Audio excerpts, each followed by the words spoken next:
Hey, I want to tell you about something that's coming up this Saturday, just in time for Mother's Day on Sunday. What a great treat to take mom to a wellness fair that's taking place at Sycamore Mineral Springs. It's totally free. There is a workshop and lunch, includes some wine, I believe, on top of it, that there is a fee for, $65. But lots of great information there.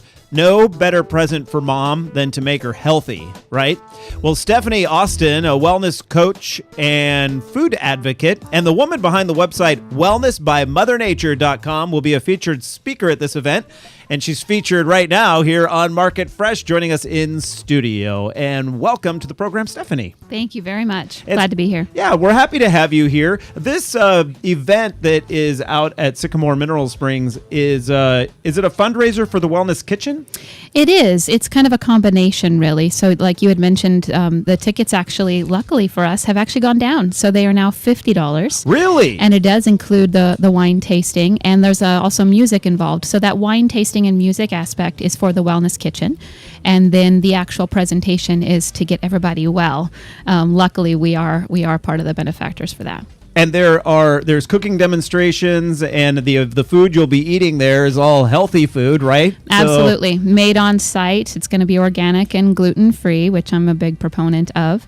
And Chef Nancy Walker of the Wellness Kitchen will be doing the demonstration, and I will be doing the nutrition presentation at the start of the day. Our show is this one, and our Sunday show here on Crush. We often feature gluten-free options. What is it about gluten that irritates people's bodies? Good question. Well, it's been hybridized throughout time. And in fact, there's a 50 by 50 rule where over the past 50 years, the content of gluten has increased by 50% due to the hybridization of the crop. But then again, back in ancient Egypt, there is documentation of gluten intolerance, of celiac actually. So even though it's really been marketed a lot lately, it has actually been a problem for a long time. It basically creates, your body creates a defense against it in the same way that when you get vaccinated, you have a defense against, say, measles. Right. And if you're exposed to a slight amount of measles, you want your immune system to eradicate it very quickly. Well, unfortunately, the protein structure does not break down in the GI tract, and therefore the body looks at it like an invader and creates an immune response against it, and therefore it attacks your weakest link. Are there ethnicities that tend to have higher gluten intolerance, like you find with lactose intolerance? Like diabetes? And diabetes? That's a really good question. There are certain body parts that are more prone to it, such as the brain, the small intestine, the pancreas, and the thyroid. And that seems to be with everybody. But I'm not too sure, actually, about different ethnicities. Yeah. So the wine and music is from 2 until 4. The lunch is prior to that. You're speaking to kick off the whole event. That's just after 10 o'clock. You'll speak for about an hour and a half. What will your focus be?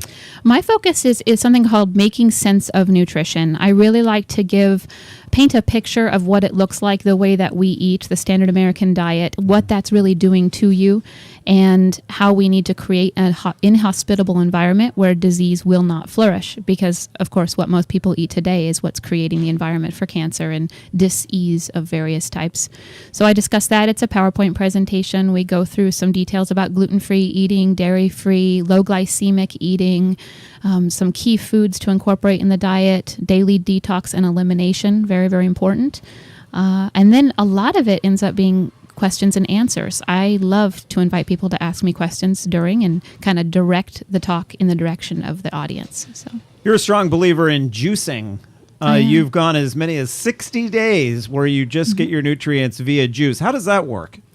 Well, it's actually fantastic, and you feel more energy than you will ever feel, and you can't really know you can feel that good until you make it about a week into the juice cleanse. The first several days are painful for people, whether they're healthy or not. It can be. It can be. There are steps you can take to really ease that, but for the majority, you might even have a headache or at least lethargy and certainly some bad breath, so it's more like everyone around you doesn't like the fact that you're juicing. It's painful for them. It's painful for them. Why is it your body's getting rid of toxins and that gives you the bad breath? Yes, it's called the detox crisis, and the bad breath kind of continues on past the day 4 to 6 or so.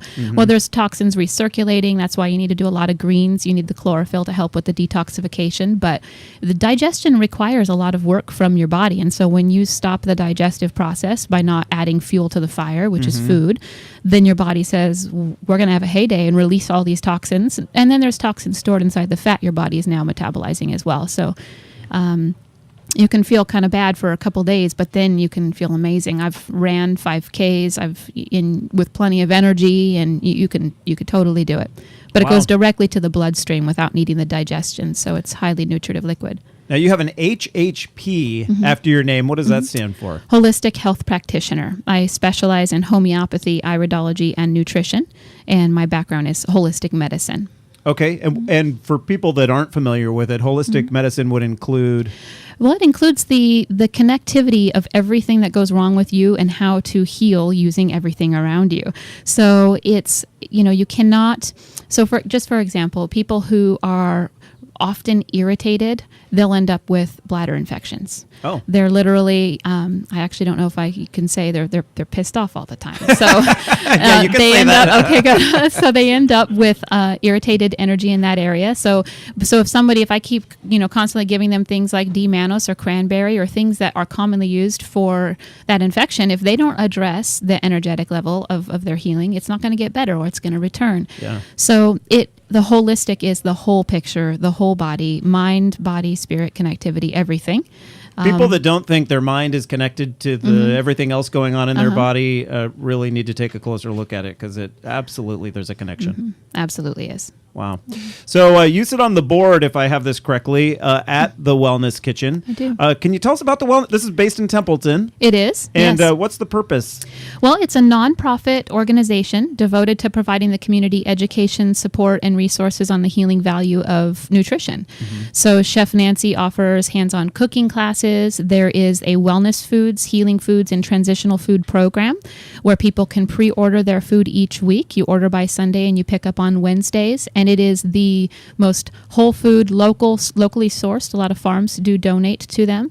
And then the transitional foods are people maybe going through treatment and they have different kind of palate, because even going through chemotherapy or afterwards, you might have a metallic flavor in your mouth and foods don't really taste as good. Oh, right. So it's for the transition. And so a lot of people going through critical care, we do provide food, including delivery and food to them. And that is actually all sponsored by the community and through grants. Amazing. Yeah, it is. It's an amazing program. I love nonprofits, and I love nonprofits that focus on foods such as these.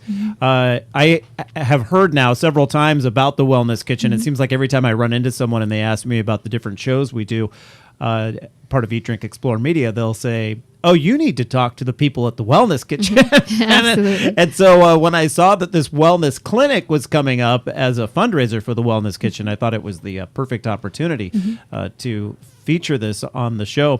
What would you say are some of the number one problems for people here on the Central Coast? We have so much access to fresh produce. You probably don't see the same problems that you might find, people that are in another portion of the country or the state where they don't have access to this amount of food, right? Absolutely. Yeah, we definitely have access to a lot of local things. And then there's the stores. There's the people who bring in the other things that are really important, like maybe say chia seeds, which are not really locally sourced, but are very, very important. So this community, I think that's another holistic aspect. I think it's also just the people that gravitate to this area bring that in. I absolutely agree with you. Yeah. Yeah. I use chia seeds in my cereal every morning. I mix it in with my oatmeal, and they really expand. They do. They'll hold 9 to 12 times their weight in water, or liquid. So whatever you put them into, you're going to carry that much nutrition that much longer. So I put it in my green juice, and now 9 to 12 times longer, I get all that nutrients. Chia's big right now. What are some other? Quinoa. Quinoa is very big, complete protein. In fact, since you mentioned quinoa, you have a recipe that you shared with us. We've posted it under the recipe section at eatdrinkexplore.com. It is a gluten-free tabbouleh, and you make it with quinoa. Absolutely. Good source of protein, makes you feel full. It's very satiating, and it takes on the flavor of whatever it is that you're cooking it in. So take it sweet, take it savory, have it chilled, have it warm. I had it in a salad today at Roxanne's Cafe behind Smiling Dog Yoga.